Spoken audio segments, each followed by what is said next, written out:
Number 8. In 1976, Apple was two guys named Steve in a garage trying to sell circuit boards. They needed money and nobody sane would give them any. Enter Mike Markkula, a 34-year-old who was already retired because he'd cashed in his Intel stock options.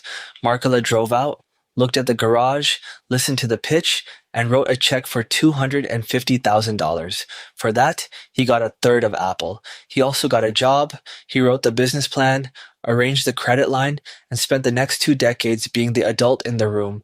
4 years later, Apple went public, and Markkula's third was worth more than $200 million, an 800-fold return. The strangest part? He's barely in the movies. The two Steves get the statues and the biopics. The man who paid for everything gets a footnote, which is the first lesson of this video. Writing the check is not the same as getting the credit. Number 7. In August 2004, a Harvard dropout walked into an investor's office to raise money for his website. The site let college students look at pictures of other college students. It had no revenue, an ongoing legal dispute with twins, and a 19-year-old CEO in flip-flops. Peter Thiel listened and handed over $500,000 for 10% of Facebook. It was the company's first outside money. 8 years later, at the IPO, Thiel started selling, walking away in the end with over $1 billion, a 2,000-fold return on a decision that took one meeting. Thiel's reported view at the time: it was a good deal, but nothing special. $500,000 into $1 billion. Nothing special. Venture capitalists have spent every year since reenacting that meeting with any 19-year-old in a hoodie they can find. They have not found the next one. There was only one first Facebook check. Thiel wrote it, and then had the good manners to act like it was Tuesday. Number 6. In the year 2000, a Japanese billionaire named Masayoshi Son sat down with a former English teacher from Hangzhou, China. The teacher was Jack Ma. His company, Alibaba, had no profits, barely any revenue, and as Ma himself later admitted, no business plan. The meeting lasted 6 minutes. That's how long it took Sun to decide, explaining that he could see it in Ma's eyes. He invested $20 million. Ma actually tried to negotiate the number down. He didn't think he needed that much.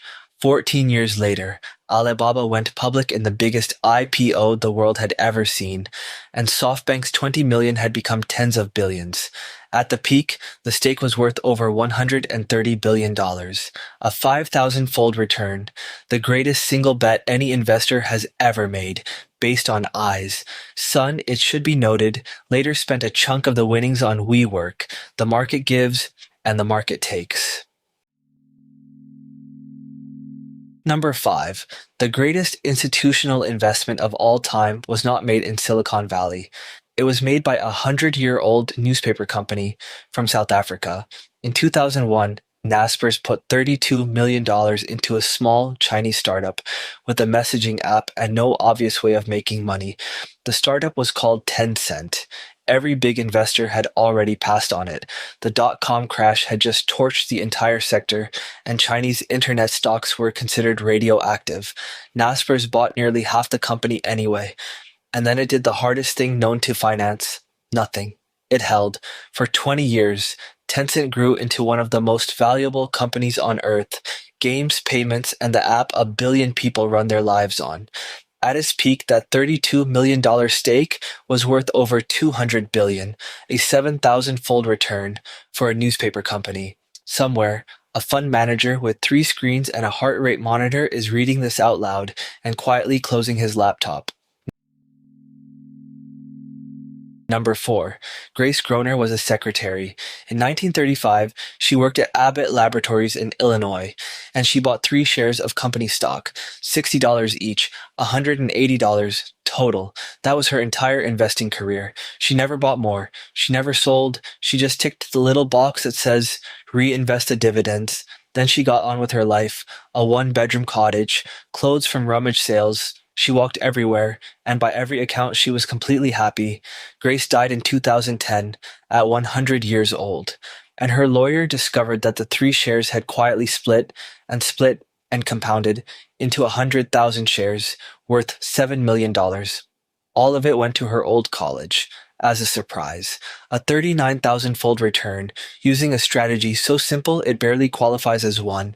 Buy once, then live for 75 years.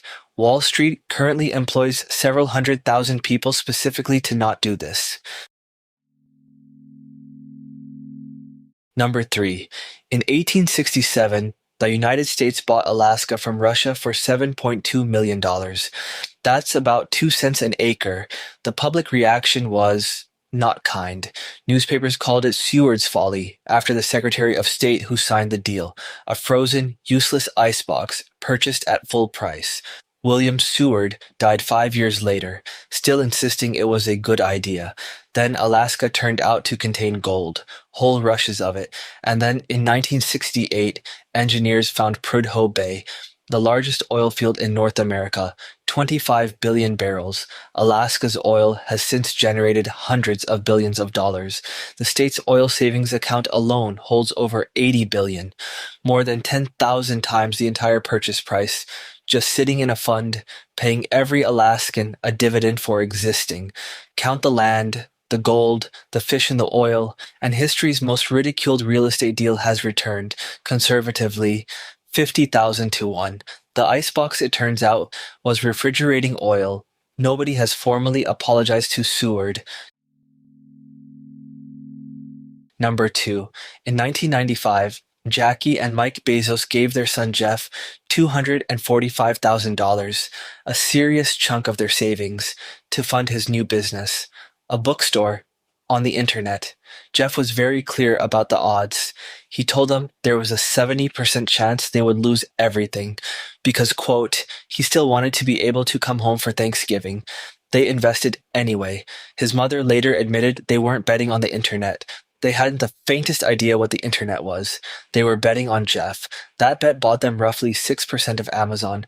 Held to the peak, 6% of Amazon would be worth about $30 billion. A 120,000-fold return on trusting your kid. They have since quietly given billions of it away. It is, by multiple, the most successful parental loan in recorded history, and the worst possible data point for anyone arguing you shouldn't lend money to family. Every parent funding their child's terrible idea is chasing this exact trade. Number 1. In 2009, a Norwegian engineering student named Christopher Koch was writing a thesis about encryption. He came across an obscure new internet money the cryptography forums wouldn't shut up about, and, purely for research, spent about $27 on it. That bought him 5,000 bitcoins. He then deployed the most powerful strategy in all of finance. He forgot about it, completely. For 4 years. No checking, no charts, no panic selling. You cannot panic about something you do not remember owning. He only remembered in 2013 when Bitcoin hit the news, at which point his $27 had become almost $1 million. Locked behind a password, he then spent a very stressful day trying to recall. He sold a fifth of the coins and bought an apartment in Oslo with cash. At today's prices, the original 5,000 coins are worth roughly $500 million, a return of 18 million USD to 1. The greatest investment in human history, made by accident by a student and then lost track of entirely. It has never been beaten. Doing nothing remains undefeated.